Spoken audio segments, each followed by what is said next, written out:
যে ব্যক্তি 1 দিরহাম সুদ খেয়েছে সে যেন 36 বার জেনা করেছে।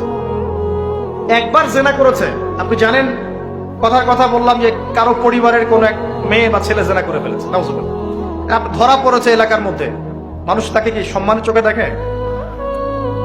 ভবিষ্যতে সে যত ভালোই হয়ে যাক না কেন, ওর ঘরে বিয়ে দেওয়ার সময় মানুষ 1000 বার চিন্তা করবে, তাই না? তাই না বিষয়টা? মনে করেন একটা মেয়ে জেনা করে ফেলেছে, আল্লাহ না করুক, নাউজুবিল্লাহ, এটা জানাজানি হয়ে গেছে, ওর ঘরে কি বিয়ের প্রস্তাব আসবে পরে? যদি ভালো হয়ে যায় তাও আসা খুব ডিফিকাল্ট। আল্লাহর মুমিন কোন বান্দা যদি চিন্তা করে আচ্ছা আগে পাপ করেছিল, মাফ চেয়েছে, তওবা ইস্তেগফার করেছে, আমি তাকে বিয়ে করব, সেটা আলাদা বিষয়। কিন্তু স্বাভাবিকভাবে কিন্তু সমাজ এটাকে গ্রহণ করে না। একটা জেনার ক্ষেত্রে আমরা এইভাবে মানুষকে দেখি, আর 1 দিরহাম সুদের বিনিময়ে আপনি 36 বার জেনা করছেন। আল্লাহ আমাকে হেফাজত করুন, আল্লাহ আমাদের সবাইকে হেফাজত করুন। দূরে থাকতে হবে, থাকার চেষ্টা করতে হবে। আবু জাহেলের যুগে এরকম সুদ ছিল, এখনকার বিশ্বে রন্ধ্রে রন্ধ্রে।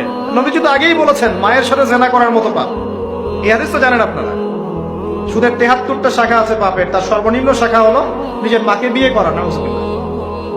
যদি এই এলাকায় খবর পান কোনো মেয়ে কোনো বা ছেলে তার মায়ের সাথে বিয়ে করেছে, নাউজুবিল্লাহ, তার মায়ের সাথে জেনা করেছে, নাউজুবিল্লাহ, কোনো মেয়ের সাথে বাবা জেনা করেছে, নাউজুবিল্লাহ, আপনি কি সমাজে তাকে রাখতে চাবেন?